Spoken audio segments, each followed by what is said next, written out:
حضرت عمر رضی اللہ تعالیٰ عنہ روایت کرتے ہیں کہ زید بن سعنہ نامی ایک یہودی تھا جس کو حضور نے قرض دینا تھا۔ آقا کریم علیہ الصلوۃ والسلام دو جہاں کے مالک ہیں، لیکن حضور کا فقر اختیاری تھا۔ آقا کریم علیہ السلام کے گھر میں بسا اوقات کتنے دن چولہا نہیں جلا کرتا تھا۔ حضور ادھار لے کر کے لوگوں کی مصیبتوں کو بھی دور کرتے، اور گھر کا چولہا بھی بعض اوقات ادھار لے کے گرم کرنا پڑتا۔ اعلیٰ حضرت فرماتے ہیں مال کے کونین ہیں گو پاس کچھ رکھتے نہیں، دو جہاں کی نعمتیں ہیں ان کے خالی ہاتھ میں۔ تو کہتے ہیں کہ ایک دن حضور علیہ السلام کی خدمت میں ایک شخص حاضر ہوا جس کا نام زید بن سعنہ ہے اور یہودی ہے، اور اس نے حضور علیہ السلام سے قرض کا تقاضا کیا، لیکن تقاضا اتنے سخت انداز سے کیا کہ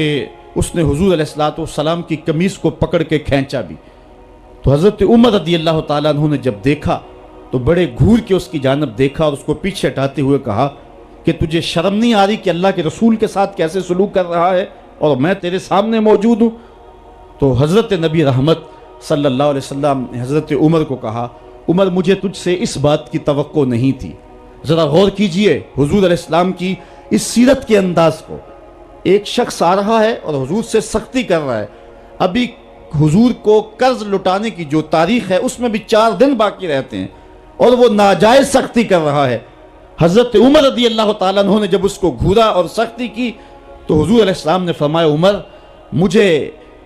تیرے سے اس بات کی توقع نہیں تھی، تمہارا کام تو یہ تھا کہ مجھے حسن ادا کی تلقین کرتے کہ اچھے انداز سے قرض واپس کرو، اور اس کو جو ہے وہ نرمی کی تلقین کرتے، اور پھر آقا کریم علیہ السلام نے فرمایا اس کا قرض ادا کر دو، اور اے عمر جو تم نے اس کو گھورا ہے اس کے بدلے میں 20 وسق زیادہ کھجوریں بھی تم اس کو دو گے۔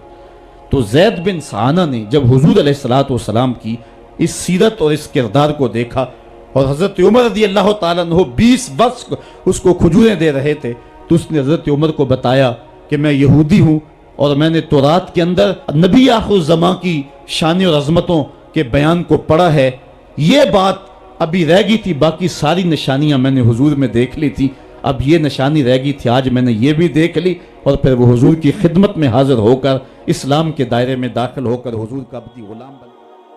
حضرت معاذ بن جبل رضی اللہ تعالیٰ عنہ فرماتے ہیں کہ ایک دن حضور گلی سے گزر رہے تھے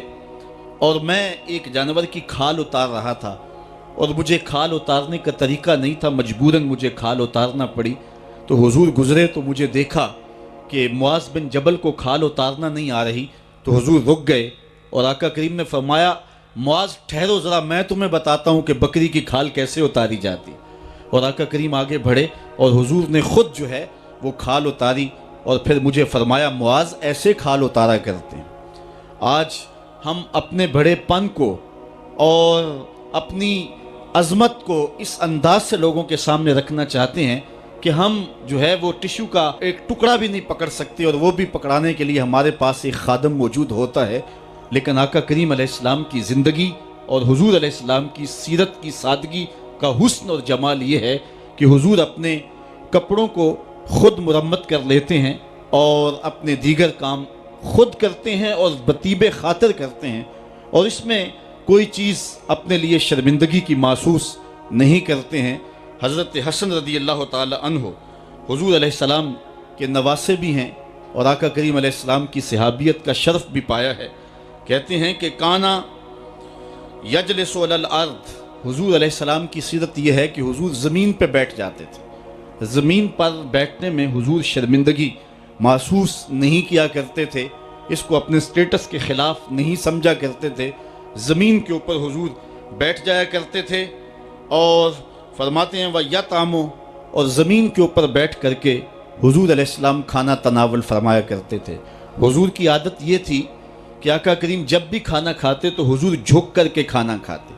فرماتے ہیں کہ میرے پاس ایک فرشتہ آیا جو کعبۃ اللہ کے صحن میں کھڑا تھا، اور اس کی کمر کعبۃ اللہ کی چھت کے برابر تھی، اتنا اس کا قد تھا، اور اس نے مجھے کہا کہ آپ اگر چاہیں تو آپ کو نبی اور بادشاہ بنا دیتے ہیں، اور آپ اگر چاہیں تو آپ کو عبد اور نبی بناتے ہیں۔ تو فرماتے ہیں کہ میں نے جبریل کو دیکھا، اور جبریل مجھے اشارے سے تواضع کا حکم دے رہے ہیں،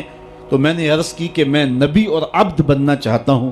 تو جب یہ بات حضور نے کہی تو فرمایا عائشہ اگر میں نبی اور بادشاہ بنتا تو یہ جتنے بھی پہاڑ ہیں یہ سونا بن کے میرے ساتھ چلتے، لیکن میں نے اس بات کو اختیار نہیں کیا. اور اس کے بعد حضور علیہ السلام جب بھی کبھی کھانا کھاتے تو حضور جھک کر کے کھاتے، جس طرح مالک کی دہلیز سے خیرات ملتی ہے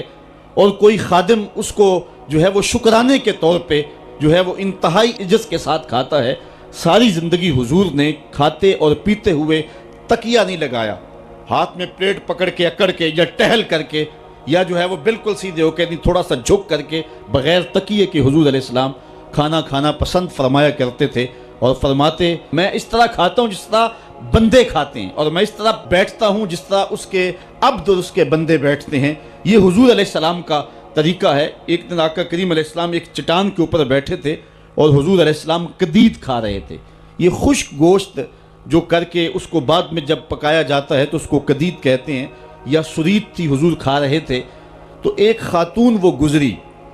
اور اس کے بارے میں اہل علم کہتے ہیں کہ وہ بڑی زبان دراز تھی اور وہ مردوں کو بھی ایسی ایسی باتیں کرتی کہ لوگ جو ہے وہ اس کی شر سے بچا کرتے تھے. تو اس نے کہا کہ آپ تو ایسے کھا رہے ہیں جس طرح کے عبد کھاتے ہیں. تو حضور علیہ السلام نے فرمایا اگر میں عبد نہیں ہوں تو کون عبد ہے؟ فرمایا میں سب سے بڑا عبد ہوں. تو جب یہ بات سنی تو اس کے قدم رک گئے اور اس نے حضور علیہ السلام کی خدمت میں عرض کی کہ حضور آپ پھر اکیلے ہی کھا رہے ہیں، مجھے بھی کھلائیں. تو حضور نے ایک لقمہ اٹھایا، فرمایا لو تم بھی کھا لو. تو اس نے کہا یہ نہیں، بلکہ جو آپ کے منہ میں ہے میں وہ کھانا چاہتی ہوں. تو حضور علیہ السلام نے اپنے منہ کا نوالا نکال کر کے اس کے منہ میں ڈال دیا